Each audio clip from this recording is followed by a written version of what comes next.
All right, ladies and gentlemen, once again, please join me in welcoming Yang Berhormat Senator Datuk Seri Amir Hamzah Azizan for his opening address. Bismillahirrahmanirrahim. Yang berbahagia Tan Sri Muhammad Nur Yusof, Chairman Yayasan Hasanah. Yang berbahagia Datuk Amirul Faisal Wan Zahir, Managing Director Khazanah Nasional Berhad and Trustee Yayasan Hasanah. Puan Siti Kamariah Abdul Subki, Managing Director and Trustee Yayasan Hasanah. Members of the Yayasan Hasanah Board of Trustees, distinguished speakers, ladies and gentlemen. Assalamualaikum warahmatullahi wabarakatuh and salam Malaysia Madani. A very good morning to all distinguished guests, respected members of the philanthropic community, esteemed partners in government, civil society, and private sector. It's truly an honor and a privilege to stand before you here today at the Hasanah Forum 2025, convened by Yayasan Hasanah, one of the leading voices in shaping Malaysia's social impact ecosystem. This is the third edition of the biannual forum, a space that continues to ask difficult yet essential questions as we build a just, equitable, and a resilient Malaysia for future generations.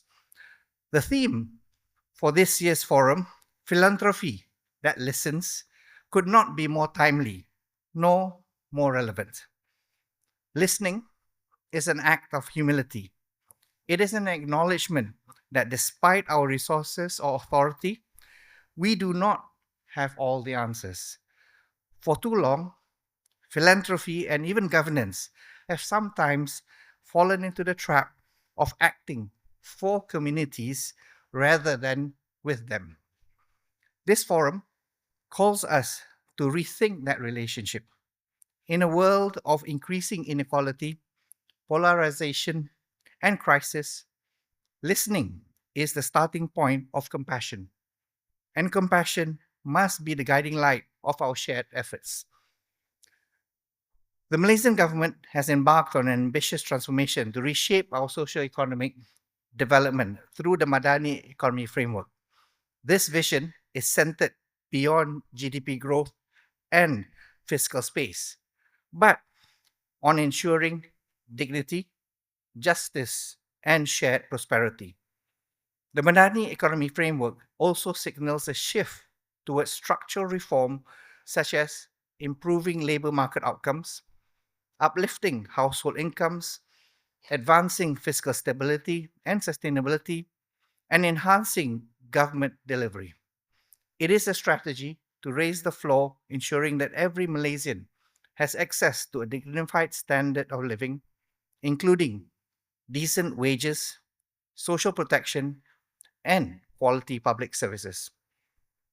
At the same time, the focus is also on raising the ceiling, strengthening national competitiveness, attracting high quality investments, driving innovation, and enabling businesses to grow across regional and global value chains. The framework requires all sectors, government, private industry, and crucially, the philanthropic and civil society sector to work hand in hand. Philanthropy plays a vital role in addressing the gaps that market cannot reach and in innovating new approaches to social well-being.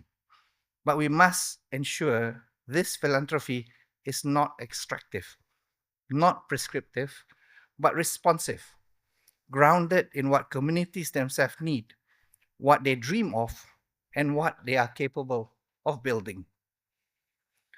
The Malaysia we envision through the Madani economy is a nation where no one is left behind, where social services reach the underserved, where the environmental stewardship protects future generations. Philanthropy that listens will help us reach that vision faster and more sustainably. Let me now turn to a subject that is fundamental to how we move forward: the power of catalytic partnership. Over the years, the Ministry of Finance has championed catalytic funding, including matching grants to scale high impact programs that uplift communities and safeguard the socio-economic well-being of Malaysians.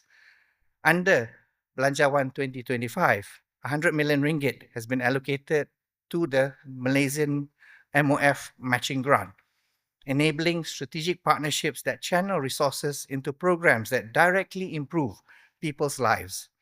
These grants don't just match funds, they match resolve, they match commitment, and they show what is possible when government, the private sector, and civil society come together, not just to fund initiatives, but to deliver outcomes.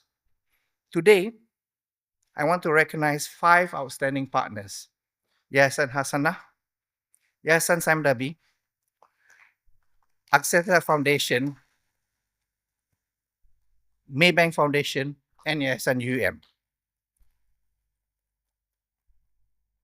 These are not just funders, they are implementators, connectors, and long term drivers of social progress. In the highlands of Sabah, for example, the Sustainability Livelihood Program by Axiata Foundation supports women like Tracy Saudi from the Kampung Bundu Tuhan, drawing on the indigenous knowledge passed down through generations. She now transforms native herbs and flowers into products with market value, building not just income, but pride and identity for her community. In Saratok, Sarawak, Maybank Foundation's Women Eco Weavers program enable traditional Iban weavers to preserve their craft while earning a stable income. For women like Rosemary Anna Awi, it is more than economic, it is cultural. These initiatives ensure heritage too becomes a source of empowerment. These are not isolated stories. They are living proof of how targeted support that is built on trust, dignity, and mutual respect can enable communities to thrive without losing what makes them unique. When crises hit, these partnerships become even more critical. During the monsoon Timor Laut 2024-2025, the GDRN network, a coalition of GLCs and GLICs, mobilized more than 25.3 million in flood aid, reaching over 214,000 beneficiaries and their families. To strengthen this effort, the ministry has allocated an additional 20 million in matching funds under GDRN Bantu this year, ensuring humanitarian support can continue swiftly and effectively in close coordination with local agencies. Just as importantly, we are seeing our partners plan for the long term. Many of these programs are now being scaled with new collaborations, deeper community ownership, and sustainable financing models long after the match funds have been dispersed.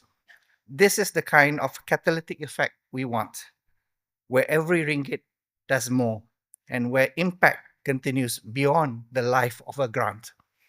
Embedded in all this are the values of Madani: sustainability, care, respect, innovation, inclusivity, and trust. These are not just words, these are guiding principles that shape how we build together a Malaysia that is more just, more compassionate, and more united. Philanthropy that listens means engaging with marginalized voices. The orang asli, stateless children, the urban poor, refugees, and our aging population. It means consulting with youth who will inherit the society we build. It means respecting the wisdom of the environment, which speaks to us through floods, droughts, and wildfires, warning us of our ecological limits and transgressions. Today, I call on Malaysia's philanthropic sector to embrace this challenge. Fund what is impactful, not just what is popular. Support long term change, not just short term wins. Take risk on behalf of those who have been failed by markets and by the state. And to the government sector, myself included, I will remind us that our role is not to dictate, but to facilitate. We must break down silos between ministries. We must create enabling environments for blended finance, public private social partnership, and collaborative policy designs. Distinguished guests, partners, and friends, the work building a compassionate, equitable, and sustainable Malaysia cannot wait. The needs of our communities are urgent. But the good news is, we do not face these challenges alone. In this room are the change makers, innovators, and bridge builders who can make the economy Madani aspiration and philanthropy that listens a reality. Let us listen, learn, and lead together, not in competition, but in collaboration, not for applause, but for impact. May this forum spark new partnerships, bold ideas, and above all, compassionate action. Thank you. Wabillahi taufiq wal hidayah. Assalamualaikum warahmatullahi wabarakatuh.